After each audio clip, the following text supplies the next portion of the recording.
What What up? is happening? What's going on?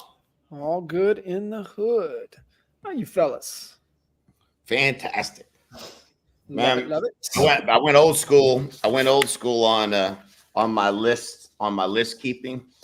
So I Yes, got you color did. coded lists Uh-huh. related to whatever personal, apartments, recruiting, and well, that's then recruits, and then the business side of recruiting. Nice. So yeah, Nice. like super organized, got all my pretty much everything that I have to do while I'm here in Puerto Rico done, except for two or three things. So man, I feel accomplished on Tuesday. Man. Let's go. It is, man. It's good. That's funny you brought that back. Made me think through the impact zone binder Yeah. days. Yep. Being able to do that, and being able to quickly see those different things, and yeah, it's crazy when you really start to brain dump everything and put it in the bucket that it needs to. And then obviously that next step is, if you can delegate it. And then if you really are wanting the motivation, one of the boxes there is delegate. And I'm the only one here right now, or some of this stuff would have Amber's name on it.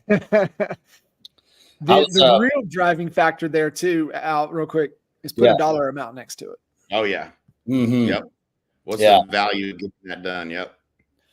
I always love the written, versus electronic version of it. And that's why everyone knows, my red zone hit list, everything that I do is on a whiteboard, or I have notes on it. But I like that, Jay. What that reminded me of, I watched this movie over the weekend called Atlas.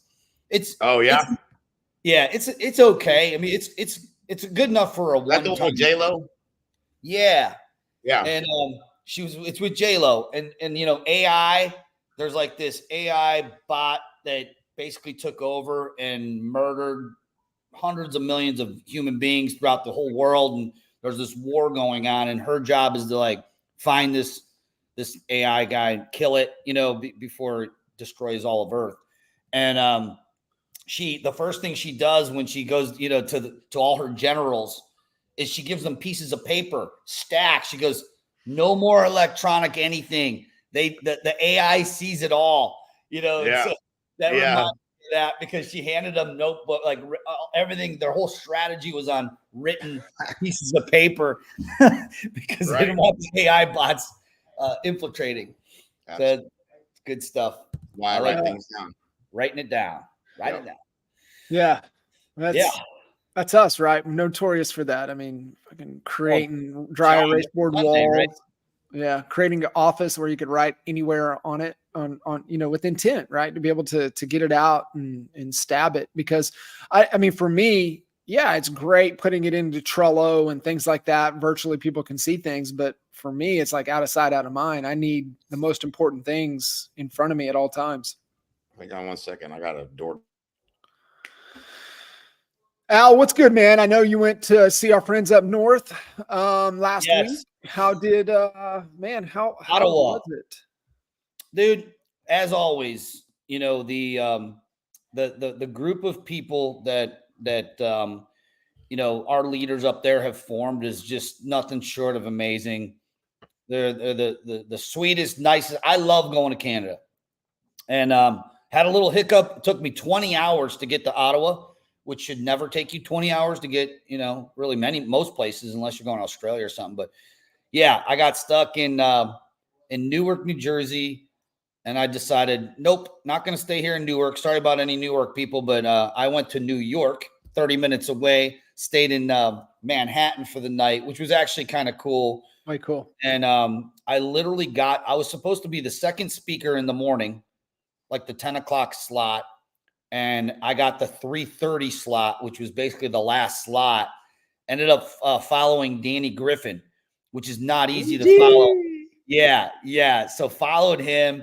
And I literally, as soon as I got there, I saw 15, 20 minutes of Danny Griffin. And then I was on and off and did the happy hour. But they're just great.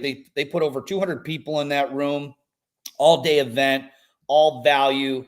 The speakers there were phenomenal. From all the different brands. We had a lady that I met from Remax there, who I don't even know what the name of the group. She's like one of only one or two other women ever to hit 30.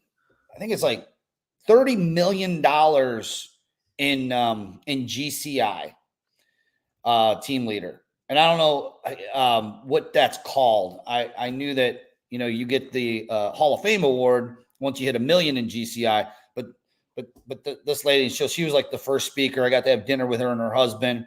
So it was just great. Got to see Danny, and the people in Canada are thirsty for good value. They want people sharing, and they're creating an amazing culture. They want to do a mastermind, which we can talk about offline, up in Montreal, which ever since I've been going up there to Canada.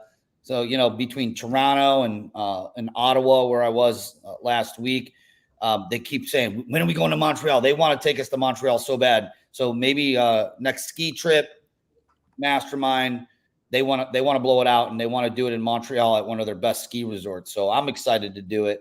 But our boys up there just working hard, and so it's always good to see them. Yeah, I love it.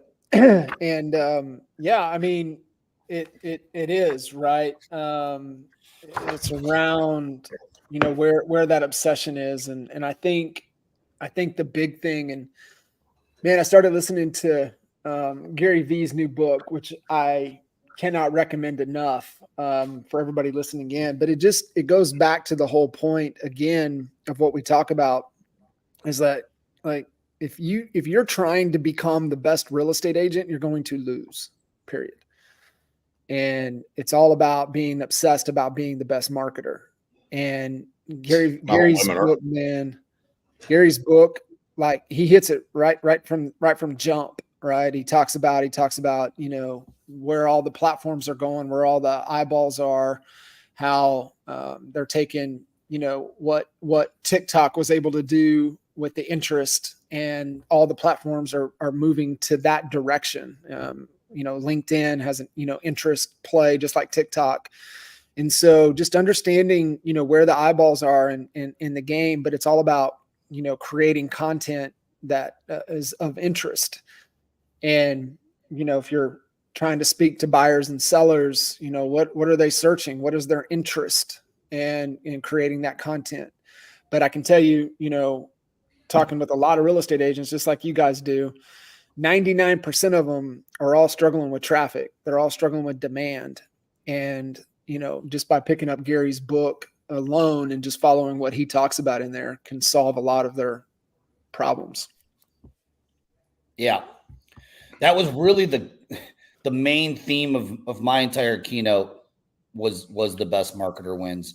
And of course, I was sharing with Jay, I've never, had a lot of, always get nervous before you speak, but I haven't spoke in front of a crowd, that size. And it's been a minute.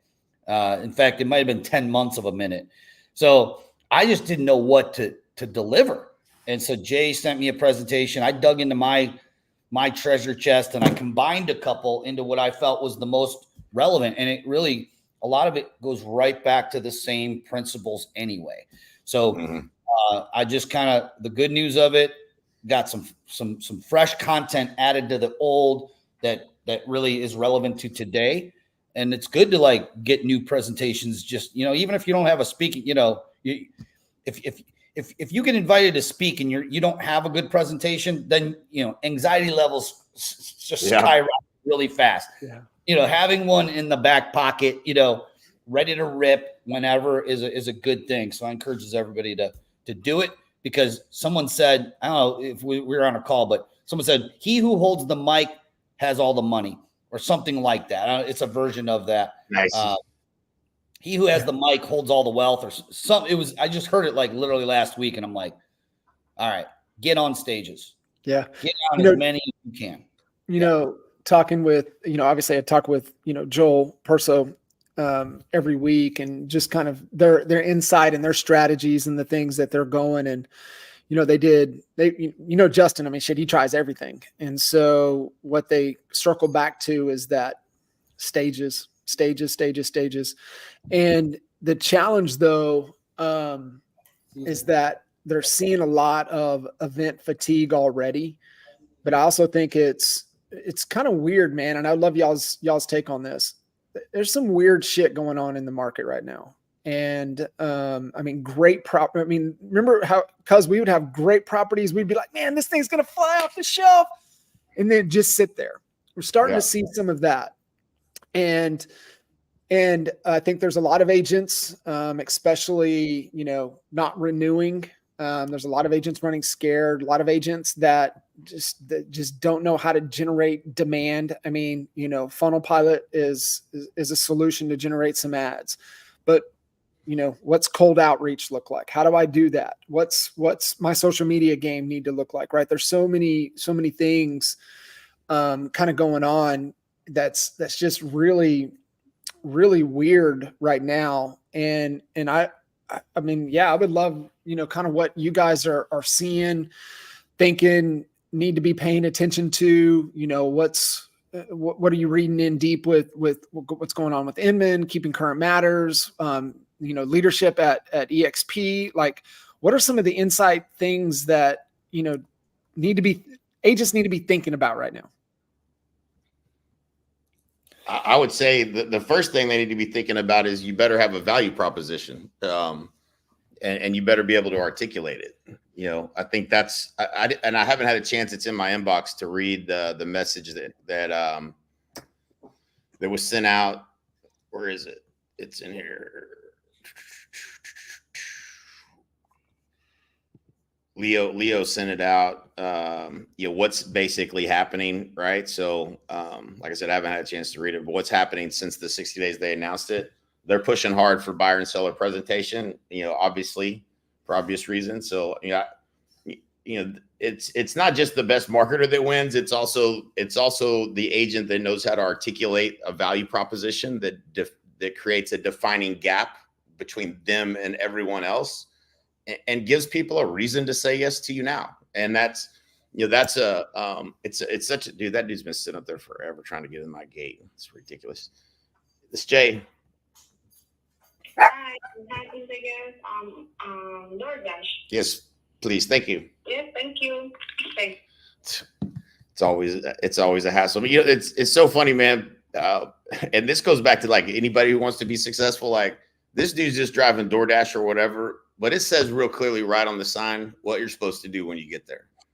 Call this number or pound 88 or whatever. The dude calls me, he lost, he don't know what to do. Like, read the damn sign. It's right there, like right in front of your face. It tells you exactly what to do. People can't figure it out for some reason. Directions are simple. You just follow them. But anyways, yeah, going back to that. I think value proposition, I think, being intentional about I go back, got it sitting on my desk right here. Like, I'm going back to teaching the basics, there's so many directions you can go. Pick one and execute, like that's, and I think people get lost. They get lost in the, I don't know what to do, but when you understand the framework, there's only 4 things you can do. So you got to choose a path, right? And then you got to dedicate your time to executing on that. And, I think most people struggle with that. I really do. Yeah. How about, not to change the subject, but kind of along the same lines, John, I would love for you to unpack what you mean about weirdness in the market. Before you do that, I want to recognize we have 6 of the top 10 teams in the U.S. In the top 10 teams in EXP.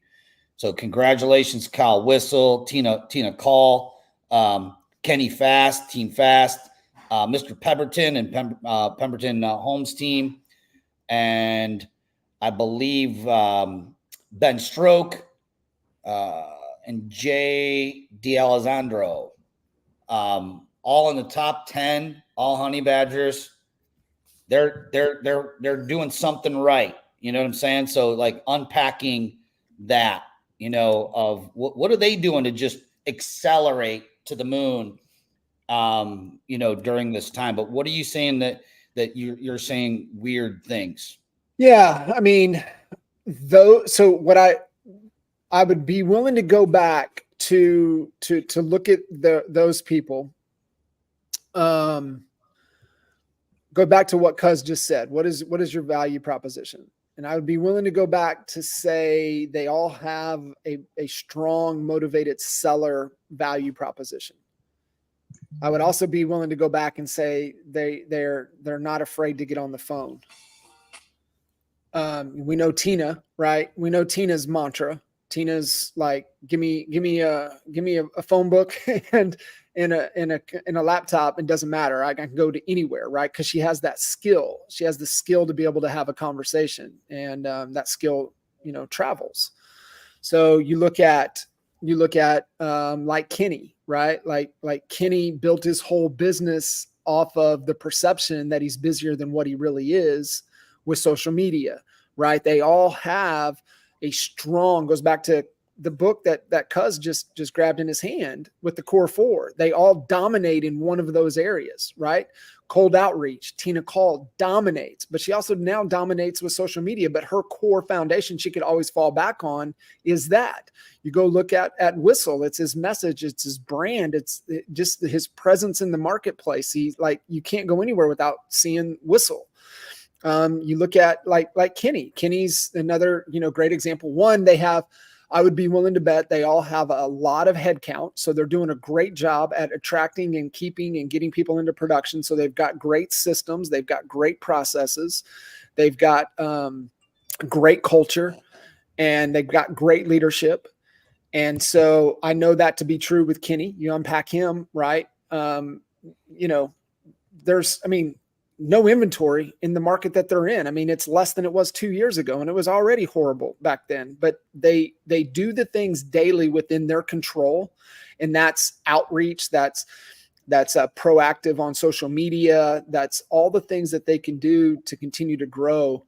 But I would look at them all and I'd say they all have great culture. They all have great leadership, and they all have a strong brand presence and a message to the market that's matching.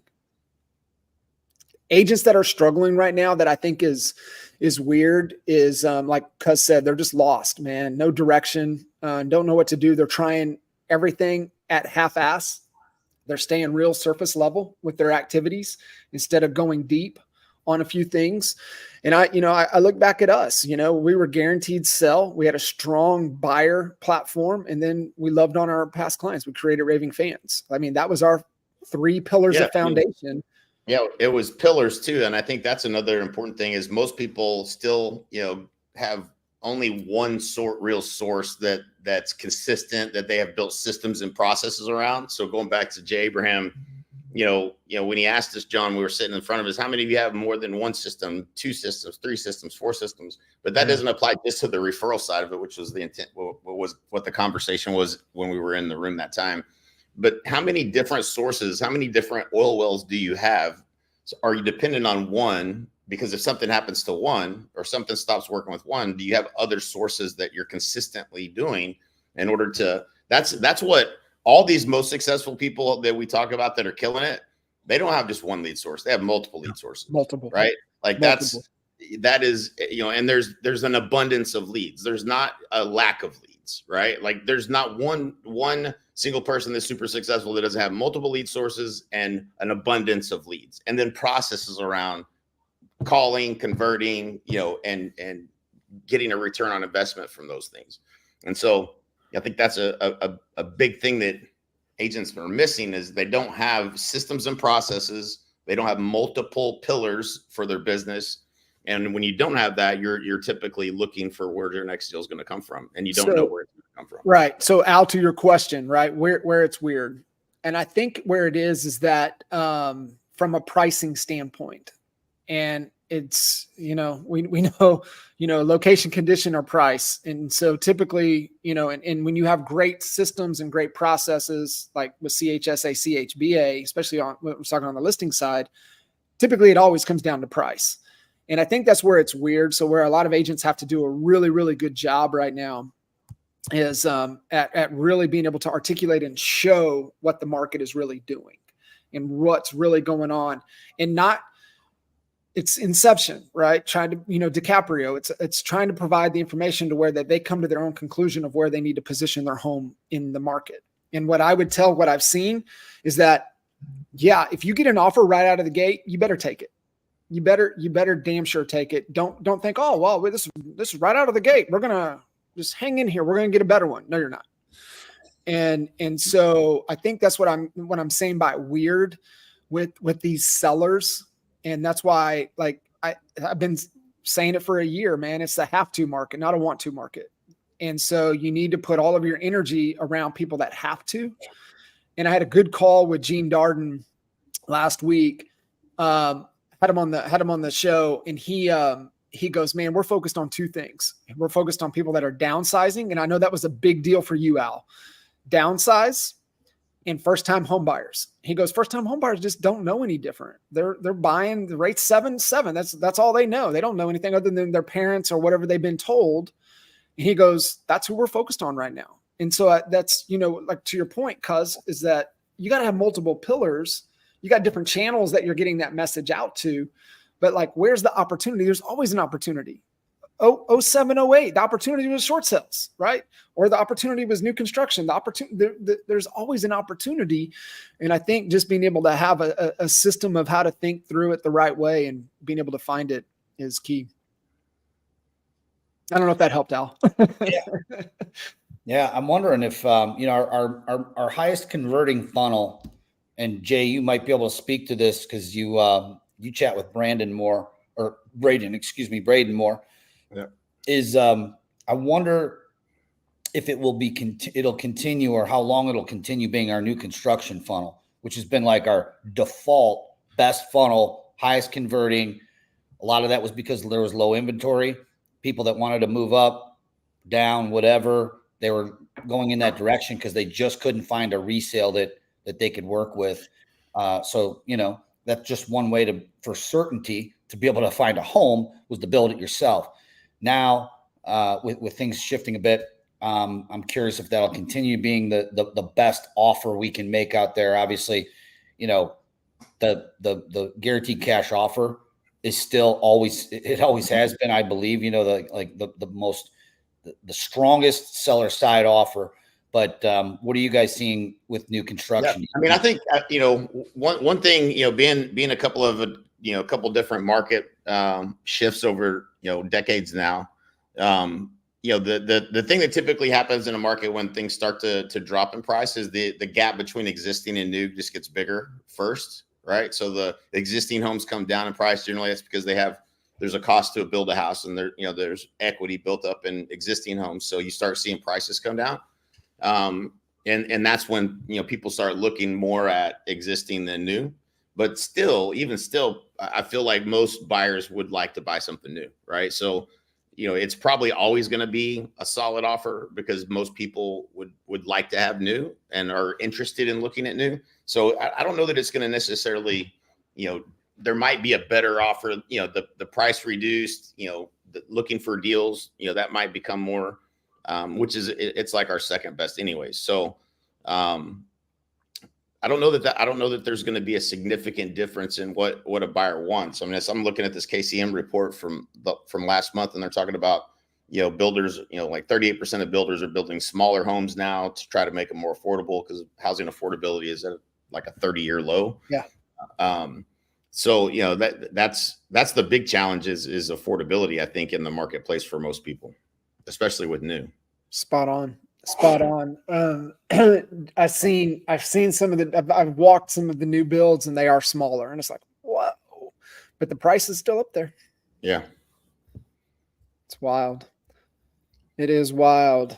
So yeah, I mean, I think even understanding, and kind of goes back to the whole, you said Brandon earlier, but was back around with B-Town and talking about kind of their message to the agent, match. It goes back to what we said right from jump, man. It's like, you gotta